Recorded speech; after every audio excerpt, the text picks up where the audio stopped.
Well, I have Adefolarin Olamilekan here with us this morning. He is a social analyst and also a political economist. Very good morning to you, Ade. Good morning for having me.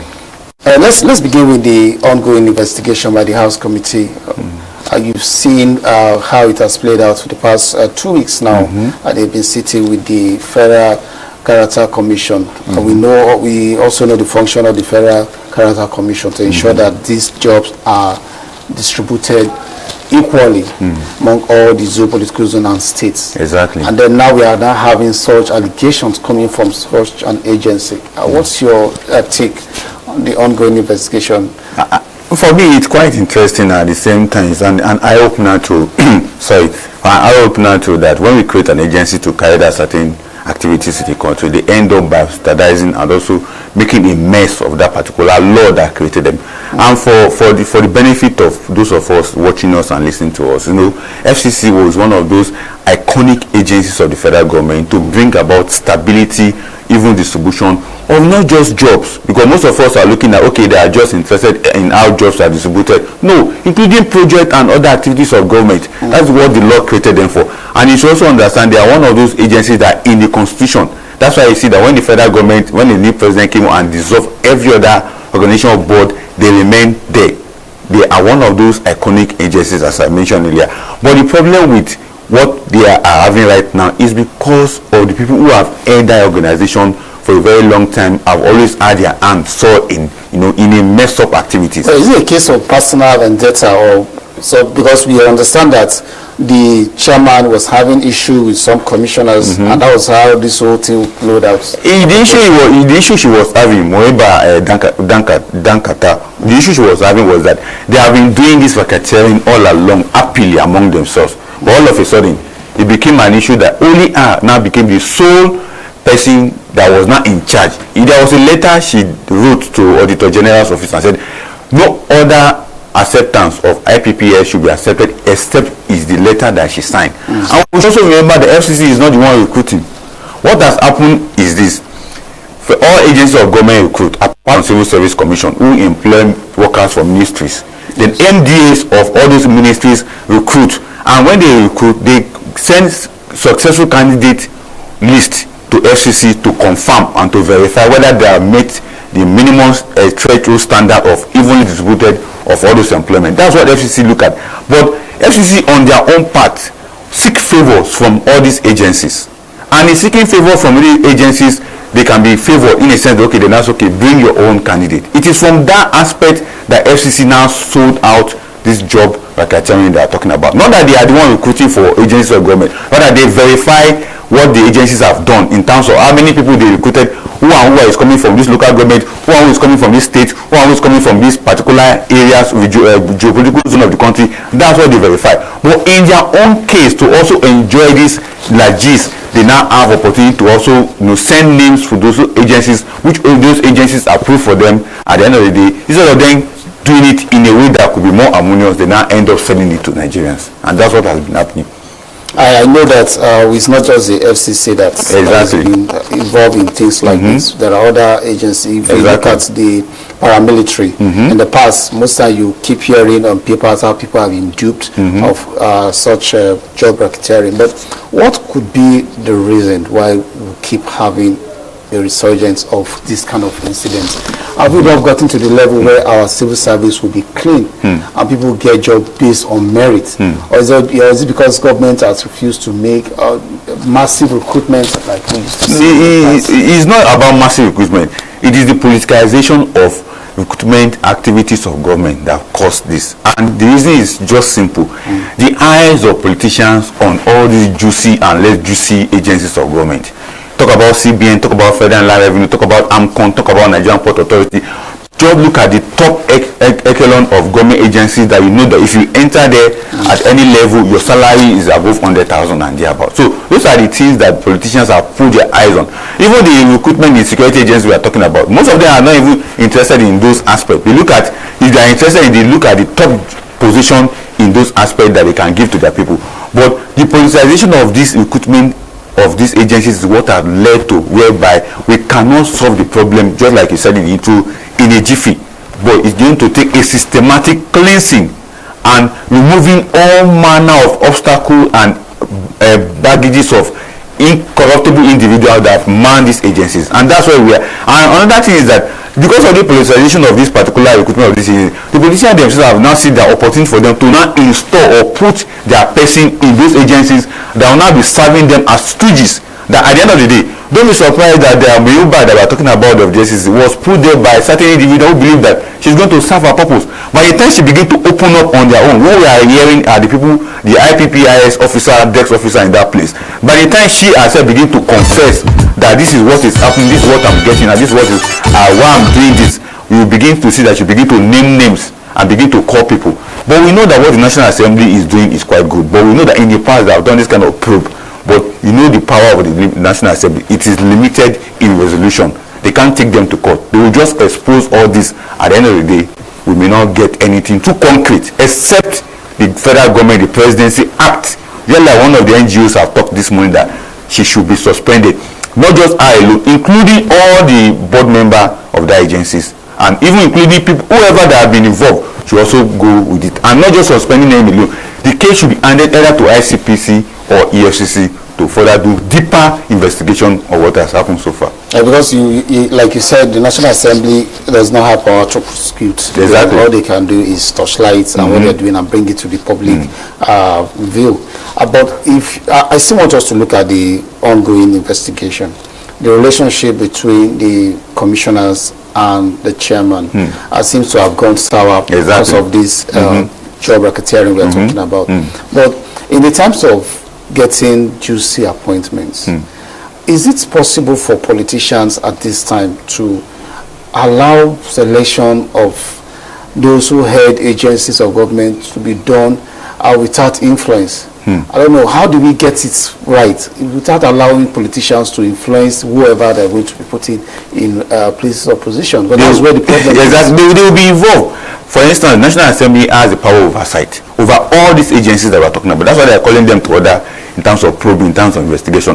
Now, even when it comes to appointment of this same set of people, National Assembly still have power to say, we approve president's nomination, we approve president this, we approve the presidency. So it falls back to them one way or the other. Either for National Assembly members who are at the national level, even at state level, it also happens at that. Although we are focusing on the national level, this thing also happens at the state level. Even the state ones are even worse because they don't even give notice of any vacancy. You just see people entering organization and start working, and that is the end. Even people who are not qualified. People are not qualified. Exactly. But what we are trying to point out is this: can we separate this politicization of this recruitment from within the system, so that we can have a clean state whereby we can recruit people into organization who have the merit, who are employed on merit, who have the credibility, who also have the integrity. But if you ask me, our recruitment system at this level is not just faulty. Even the one that we use to bring in those politicians into those positions are also faulty. Look at the recruitment exercise. Recruitment exercise in terms of when a political party throw up opportunity for people to come and contest for election and vie for position. You can see the money bags take over and hijack those processes. By the time money bag hijack the process of being election into a particular position, what do you think will happen to the other aspect of position and recruitment into the system? And that's where the fault is coming from, because from the beginning, from the foundation whereby we bring people into government through political parties, through political process, we already have challenges. Now, when those set of people now go into politics, now go into position, they also have challenges of now bringing in their people who are going to sustain them in that position. If you listen or if you read what Gaji, the chairman of the probe panel, was talking, he was choosing his word, because he knows that someone for him himself that have been in National Assembly like 2 terms before now, he knows that he must have asked for favor from one organization or the other in terms of these recruitment processes. If you go to any member of National Assembly, either the Senate or the House of Reps, you will see pile up of CVs in their offices, and they will get it. If they may not give to everybody, but they will give to certain individual, and it is also regarded as part of their constituency project. For you to give job. To give job. It's part of, that's why you see that when they go for oversight function, the agency they go for or to take a look at what they are doing, they end up having opportunity to discuss and say what has been happening to your funding, what has been happening to your finances, what has been happening to your project. The next thing they ask, what has been happening to your recruitment process, and when last you do recruit, who are the people working? They begin to ask those questions, and that is where we entangle ourselves in all these shenanigans that have bastardized the recruitment system in our public sector as we speak right now. Some persons felt that it will make political office less attractive in terms of funding. Maybe you don't overpay them, and other people would not have so much interest wanting to go into governance to influence things like this. Like the National Assembly we're talking about, you know how much they make, you know how much people spend to get to that place. So don't you think it's high time for us to begin to make these public offices less attractive, so that to reduce the influence they have on governments? It's very, very important, it's very key, it's very vital. I'm one of those people that campaign for such. It is not just making it less attractive in terms of what we pay them, including the processes that will bring them up. We should also make it less attractive. You know, people have been shouting, most of all, even on this platform, I've talked about demonetizing our political process, whereby political party will begin to say to buy a ticket or to buy a form is 10 million, 50. Why don't you bring it to a payable price that people can afford, that even you and I can also even go and say we want to buy the form, or even make it free? But the moment we make it so expensive, the people that have the money will go and buy it. Then also the followership of those individuals or those political parties also have a role to play. When we begin to see politicians that anytime a political party want to come and campaign, the next thing is that as they are leaving the campaign ground, they must share money, or they must share t-shirt, or they must share cap, or they must bring food to us. By the time followers also understand that we don't need all these things, it becomes less attractive. Then by the time we bring them to the center or to the state level and tell them that, okay, as a lawmaker, as a governor, you are collecting an average salary. An average salary of 300 or 250,000. We also let them know. By the time they get to that office, they will tell them, and we also let them know that their family members should also know that as this man is in this position, you should not be going to him and be disturbing him. It's not now that like what is happening to all those ministerial nominees that people have now turned their house to Mecca. Every day people, you see a lot of people. I was surprised that people are now going to their houses and sleeping in their cars and waiting that whether they will come and do one party or one ceremony. So we don't want that. So people should also be educated in that regard. So once you go to the political office, don't carry your burden and go and meet him. He's not there to, by the time you begin to burden him with so much stress, my organ, I need this, I want, help me with this.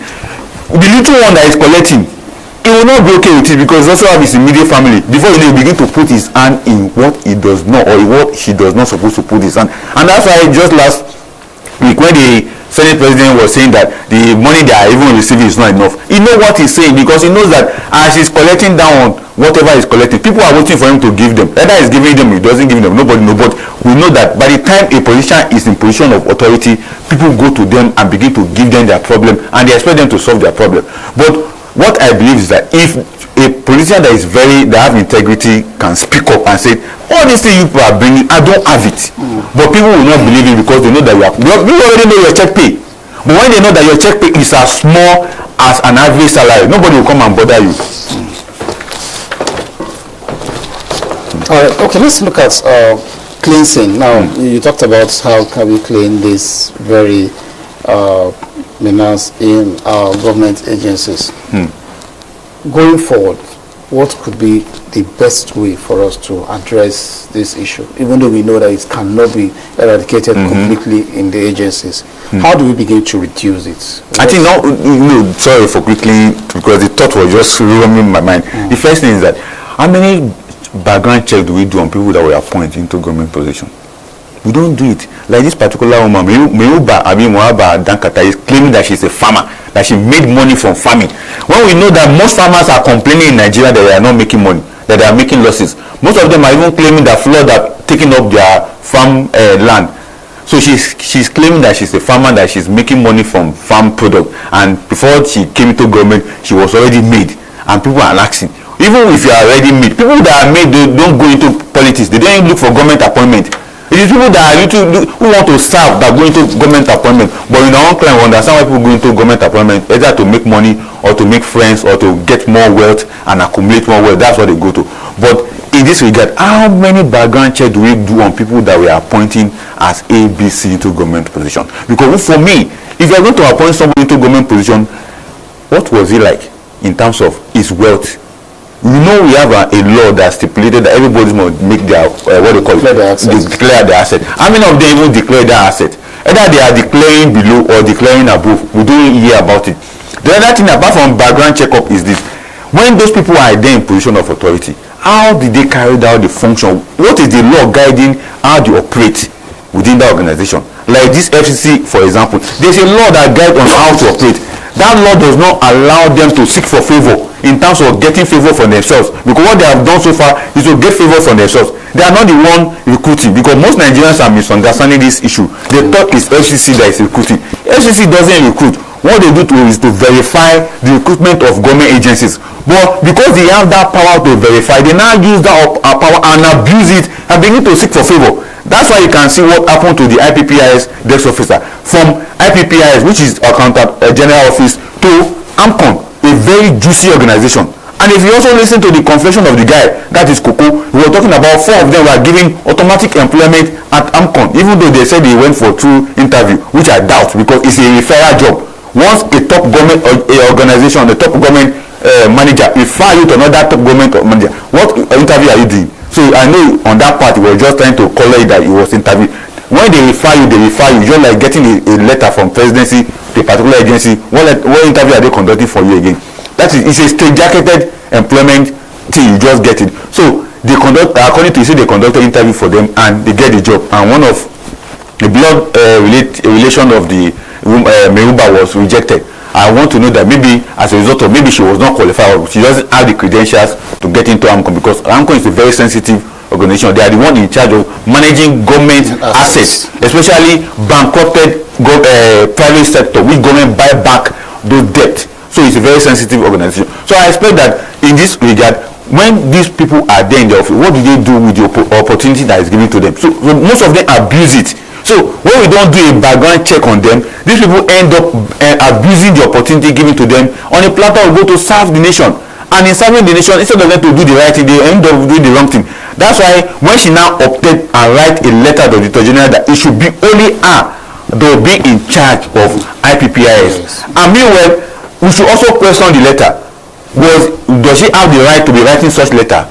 Does it mean that every agency that recruit, she will not be the one to be carrying out IPPIS on their behalf? No, the agencies have the right to do IPPIS on their own behalf for their staff. So we should not also misunderstand that particular aspect. But we should understand that she did that as a result of the racketeering that is taking place. In a sense that when they get favor from those agencies, you can get it clear that when they get favor from those agencies, let's say an agency give them 10 slots.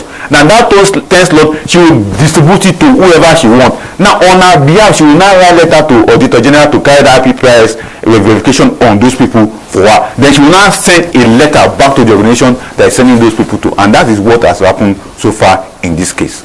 Well, like 2 of the witnesses who spoke yesterday allege, or rather, they attest to the fact that they were actually giving letters from this agency, and then the letter was later withdrawn for investigation reason by the Human Resource Department of the Federal Character Commission. But they have been receiving salaries for months now, and they kept quiet. So these are some of the things we are talking about. I don't think they would have come forward and said, look, you gave me a letter and you retrieve it and you're still paying me. Hey, because they are paid for the job. You should understand, those guys paid for the job.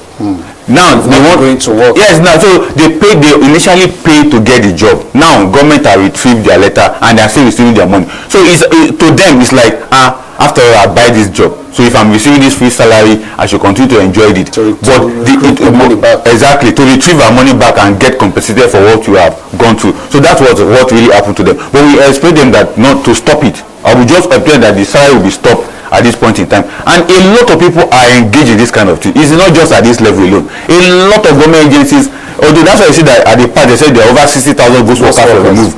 They are still there. A case in point was the one that was being mentioned around the police pension issue and the rest of them some time ago. They are still around. And most of these things happen dangerously at the state level.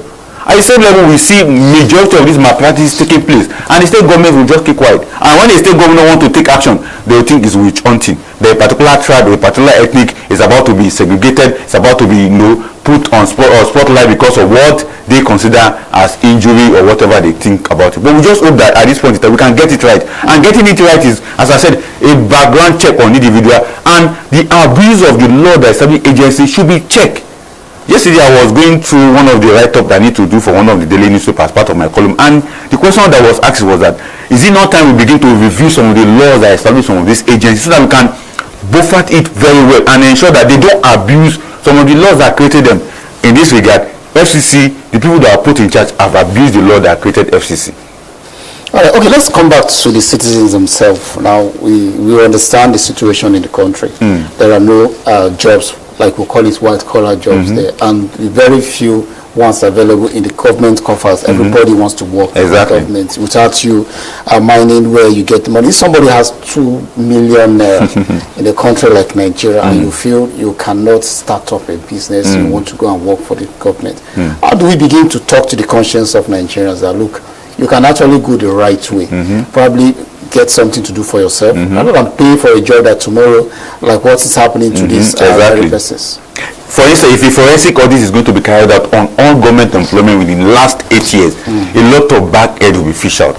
But let's leave that, because it's a very big job, because already a forensic audit is being carried out on CBN, and a lot of revelation is coming out on that particular agency very soon. Now, for someone who has 2 million, he has lost hope that if you put that 2 million in business, it may not cope a dime from that money. The reason is that we have a deficit economic structure. There's no power, there's no good road. Even the product that you want to sell or you want to make, you end up importing it. There's no opportunity for people to produce it here. And if you say you want to start producing, you end up spending all your capital on what? On energy costs. That is buying fuel, buying generator, repairing generator, and giving a lot of money to mechanics that will come and repair the generator, begin to turn you to their own daily bread, because they have found opportunity to make money from you. And that's what happens. So a lot of those Nigerians who have such money have lose hope. And again, government job is like a guarantee for future, because there is pension, there is gratuity, and there is opportunity to even put your hand in dirty things.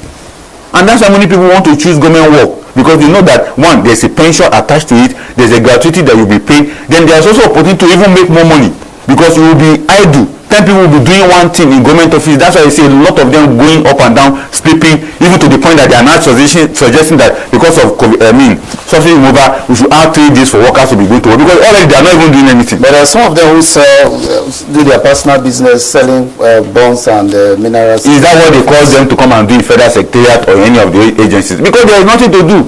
There's secretariat in those agencies. They build restaurant for them to go and eat. So why would you be selling bonds and mineral at the corner of your office station? It's not called for. It's as a result of the abuse that we are talking about. But what we are trying to point out is this: in as much as we are not going to blame the Nigerian citizens because the poor leadership structure that we have are giving reason for why many of them will choose this path. One, we have deficit economic structure their environment that doesn't allow for creative thinking or enabling environment to allow you to strive when you have ideas or when you have the thinking capacity to ensure that things work. So why should I be thinking of going to work for government when I can strive as a private sector? But the entanglement of failure of governance will make me not to strive as a private individual. Serving as a consultant in research and development, for example, as I do personally, why am I not successful? Why am I not succeeding? Because the environment is not allowing it. Instead of government to patronize people like us, they will end up patronizing people from abroad, or they will patronize a choice individual who they believe that have helped them in one way or the other to bring them to power. And that's what is happening. Check the people they are appointing as ministers or whatever. Even whoever that they consider a technocrat, one way or the other have served the people's interest, not just at the federal level, including state, even to local government. Imagine local government appointing supervisory council. It will appoint someone who knows that work for his victory at election process. He will not go and pick somebody he knows that has the integrity to work. But he will bring somebody that have contributed 1 naira or 2 naira to his victory at election. And then the person will come and become the supervising councillor and begin to put his hand in dirty things. Because he needs to recruit what they have spent. And this translates from the local level to the national level. Don't expect anything different from all the ministerial nominees, because they will not do anything different. Because they will end up complaining after these 4 years of Tinubu government that we didn't see anything, we didn't see water, we didn't see light, we didn't see good road. We will end up, because the people coming have served, they have also done their best to ensure Tinubu become president. So how would they cope? And even them personally, like Wike, for example, is a ministerial nominee, they may not be interested in the money, but they are stooges. The people who are associated with them want to make some money from the government. Because you have to employ aides and the rest of them. The rest of that. We know, if you've been following the media for some time now, there's this particular governor where we have I think Adamawa State, where he has about 40-something media assistants, 42 or so. Exactly. Media assistants. And all this, well, we keep talking about cost of governance, cost of government. And these are states where they don't even pay their civil servants very well. And I will keep having this kind of employment. People bringing in their person, I have to compensate somebody who helped me to get into power. We'll keep having these issues we're talking about. Because I remember some time ago when the Katsina State governor, the former governor, El-Rufai, disengaged some teachers. People were clamoring that no, we shouldn't have done that. But when they now did the verification and things, found out so many of them were not qualified. And they were laid off. And now we are having such play even at the federal level. Now, how do we begin to make the public or the private sector more attractive to reduce over concentration on the white collar job on the government side that's not available? Just like you mentioned, the economy is not favorable. Now, how do we get it right so that we now reduce the numbers of persons looking for government jobs to see how we can grow the economy in that regard? One of the good things about that is quite different from government and private sector is this. Government jobs have security. Private job doesn't have security. And one of the key things that make a government job to have security is the gratuity and the pension. When it comes to the private sector, by the time you are going for pension, you are going for gratuity, the organization will shortchange you. Sometimes the organization will not even live up to the year that you're going to collect gratuity or pension. They will go into bankruptcy. And that's why many people choose government job. The other thing is that the private sector, they are profit driven. And the profit driven is not to the benefit of the workers, it is to the benefit of the shareholders. There's a report that just came out about Saplat. I know you must have heard about Saplat when they went and spent $19.4 billion for legal fee, and the shareholders are complaining that which legal activity do you went into between January and June that you are spending 19.4 billion as legal fee. What has happened is that the management have cornered that money, so the shareholders are not happy. Now, when they corner such money, the workers in that organization, what do you think will happen to them when they are about to get into pension period or when they are about to get their gratuity? They will not get anything. And that's why many people choose to go to government. And again, in the private sector, there is less indices of corruption, whereby what they give you to do is what you do. You are not getting extra money from whatever you are doing. But in the government sector, if you are a civil servant or police, you can have opportunity to do 3-4 business. Even though the government tell you that it is farm work you must do as a civil servant or police servant, but some of them end up becoming car dealer, land grabber, land seller, what do you call it? Opening side hustle, selling cake, selling buns, selling wrapper, selling t-shirts, selling suit in their vehicle at their office premises. That's what they do. But in the private sector, you dare not do such within the premises of your organization or even outside your organization. What they are giving you to do is what to do. You resume work 8 o'clock, you close 5 o'clock or 6 o'clock. Although they may pay you for overtime, but in government places, when you resume work 8 o'clock, you can leave by 9 o'clock, just sign in and just go away. So that are the things that people consider by choosing government sector above private sector. But we know that the most dangerous aspect of it all is that it is because the private sector is not successful to attract people, because what is happening there is more or less like a one-man show. The owner of that organization put everything to himself and they leave the workers and they collect even the minimum wage they were talking about. How many of them are even paying minimum wage? But the key aspect is that because of the pension and the gratuity that most private sector may not be able to give to their workers at the time of their departure or the time they are leaving the organization, that's what discourages people from going to private sector, because the government sector give that room for such. But the most debilitating aspect of it is that the private sector is not succeeding because the environment is not allowing them to succeed. So that's where I'm looking at. How do we begin to make it attractive? Well, what do we do to make the environment succeed as the private sector? Because you make mention of individuals wanting to take all, they're probably owners of companies. We've been talking about microeconomy. Now they've said so many times that governments cannot run the economy alone. The private sector must be a key player. Now, how do we make this private sector attractive to our young entrepreneurs to ensure that, okay, fine, I have 2 million naira, I can actually start a business rather than paying it to somebody tomorrow. I'm not sure if I could finish that work I started. Number one is the environment of business. Can we secure the environment very well for private investors to be able to put their money? Not investors that will go and put their money in stock exchange. No, investors that will build concrete businesses. A lot of government policies have introduced means whereby private sector can go into farming, but are the farms secure? do we have enough security for farmers across Nigeria? The private sector will go and invest in money in the farm in Kefi or in the Akwanga or somewhere else. No, security of the environment is very key. That is what will attract the private investors to put things on ground. The another thing is, we talk about infrastructure, electricity, water, good road. They are also very attractive to ensure that private sector thrive. And again, you know, private sector, one of their scary moments is the kind of money they spend on energy.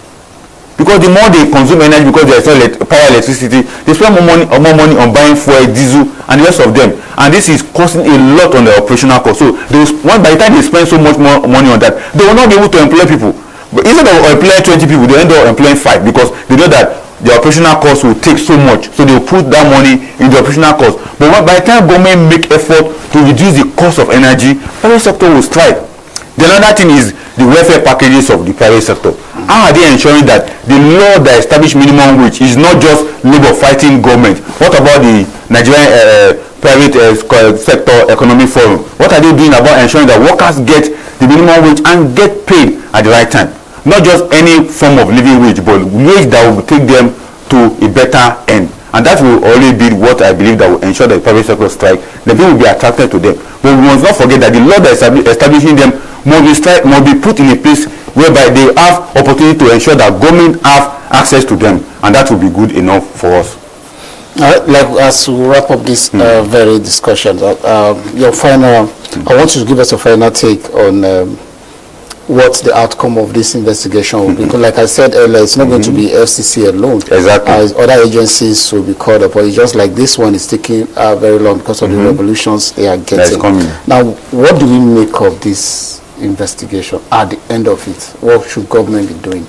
The people have called attention of the presidency, people have called attention of the government of the country that this is what we need to do. Can we suspend Muaba Dankata and alongside our board member, then hand over this case to either ICPC or EFCC? Because as we speak right now, National Assembly have joint resolution power, and the resolution power sometimes is not binding on the government, but the government can take active, proactive measure, just like what they did about the pension when they took up over the case by MENA issues and the rest of them. And this is the way to go. And also encourage and put it as a warning to other head of government agencies that government will not take it lightly when things like this has been exposed by this set of people.